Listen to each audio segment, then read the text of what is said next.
Hello everyone. So Meiyazhagan படத்தோட review தான் இந்த வீடியோவில் பார்க்க போகிறோம். ஸோ மெய்யழகன் 96 படம் எடுத்த பிரேம்குமாரை சொல்கிற செகண்ட் படம் தான் மெய்யழகன். ஸோ 96 படம் பார்க்கறதுக்கு நம்ம என்ன சொல்கிறது, அந்த படம் கொஞ்சம் ஸ்லோவாக போகிற மாதிரி தான் இருக்கும். பட் அதே மாதிரி தான் மெய்யழகனும், இந்த படமும் கொஞ்சம் ஸ்லோவாக போகிற மாதிரி தான் இருக்கும். ஆனால் ரொம்ப நல்லா போகிற மாதிரி இருக்கும், ரொம்ப இன்ட்ரெஸ்டிங்காக போகிற மாதிரி இருக்கும். ஸோ படத்தோட கதையை உங்களுக்கு ட்ரெய்லர்லேயே சொல்லியிருப்பாங்க. ஸோ என்னென்னா, அரவிந்த் சாமி சார் ஒரு ஃபேமிலி ஃபங்க்ஷன் அட்டன் பண்ணுறதுக்கு தஞ்சாவூர் போகிறாரு. அங்கே கார்த்தி சாரை மீட் பண்ணுறாரு. ஸோ கார்த்தி சாருக்கும் அவருக்கும் என்ன ரிலேஷன்ஷிப் அப்படின்றது தான் படம் முழுக்க காட்டியிருப்பாங்க.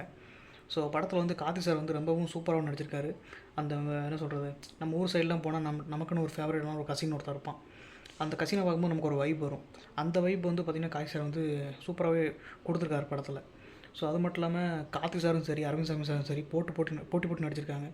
ரெண்டு பேத்துக்குமே என்ன சொல்கிறது, ரெண்டு சொந்தக்கார பசங்க இருந்தால் எப்படி இருக்கும், அவங்க அந்த மாதிரி ஒரு ஃபீலை ரெண்டு பேருமே நமக்கு கொடுக்குறாங்க படத்தில் ஃபஸ்ட் ஹாஃப் முழுக்க காட்சி சார் பயங்கரமாக ஸ்கோர் பண்ணியிருக்காரு. நிறைய இடத்துல காமெடி பயங்கரமாக ஒர்க் அவுட் ஆகிருக்கு. அவர் பண்ணுற சின்ன சின்ன அந்த விஷயங்கள், ஸோ அந்த என்ன சொல்கிறது, அவர் பண்ணுற அந்த சின்ன சின்ன சேட்டைகள், அந்த அன்பு தொல்லை, அது எல்லாமே பார்க்கும்போது ரொம்பவும் சூப்பராக இருக்குது. பக்காவாக நடிச்சிருக்காரு. அது மட்டும் இல்லாமல் ஒரு சீன் வரும், ட்ரெய்லர்லேயே காமிச்சிருப்பாங்க. என்னது, இப்போ நான் அவன்கிட்ட ஏதோ சொல்லுவார், ஏதோ டீ இது கேட்டேனா அப்படின்னு கேட்பார். அந்த சீனாக இருக்கட்டும், அது எல்லாமே தேட்டரில் பயங்கர ரெஸ்பான்ஸாக இருக்குது. அப்புறம் செகண்ட் ஹாஃப் பார்த்திங்கன்னா கொஞ்சம் லேகாக போகிற மாதிரியே இருக்கும். ஏன்னா கார்த்தி சார் ஏகப்பட்ட கதை சொல்லுவார். அந்த கதைகள் பார்த்திங்கன்னா என்ன சொல்கிறது, கொஞ்சம் ட்ரிம் பண்ணியிருக்கலாம். கொஞ்சம் ட்ரிம் பண்ணியிருந்தால் கூட நல்லா இருந்திருக்குமோ அப்படின்றது என்னுடைய தனிப்பட்ட கருத்து. ஸோ மற்றபடி படம் எல்லாமே சூப்பராக இருக்குது. கொஞ்சம் ஸ்லோவாக போகிற மாதிரி தான் இருக்கும். பட் இருந்தாலும் கொஞ்சம் இன்ட்ரெஸ்டிங்காக இருக்கும். ஸோ அடுத்து எப்படி இருக்கும் அப்படின்ற ஒரு விஷயம் உங்களுக்குள்ளே மைண்டில் ஓடிக்கிட்டே இருக்கும். அடுத்து என்ன ஆகும்னு.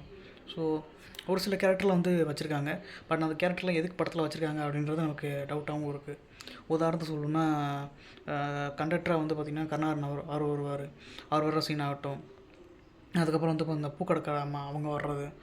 அப்புறம் பார்த்திங்கன்னா இந்த மாதிரி ஒரு சில கேரக்டர் வந்திருக்காங்க. பட் அவங்களும் நல்லா நடிச்சிருக்காங்க. பட் எதுக்காக அந்த கேரக்டர் வச்சுருக்காங்க அப்படின்றது ஒரு கன்ஃபியூஷனாகவும் ஓடிட்டு தான் இருக்குது.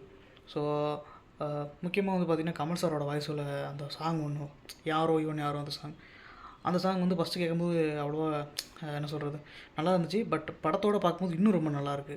ஸோ அந்த என்ன சொல்கிறது, அரவிந்த் சாமி சார் அந்த இடத்தொட்டு மூவ் ஆனாகி போயிட்டுருப்பார். ஸோ அப்போ அந்த சாங் ப்ளே ஆகும். சூப்பராக இருக்குது அந்த சீன். ஸோ கண்டிப்பாக படத்தில் தேட்டரில் போய் பாருங்கள். ஒரு நல்ல ஒரு ஃபீல் குட் மூவி பார்த்த மாதிரி உங்களுக்கு ஒரு ஃபீல் ஆகும்.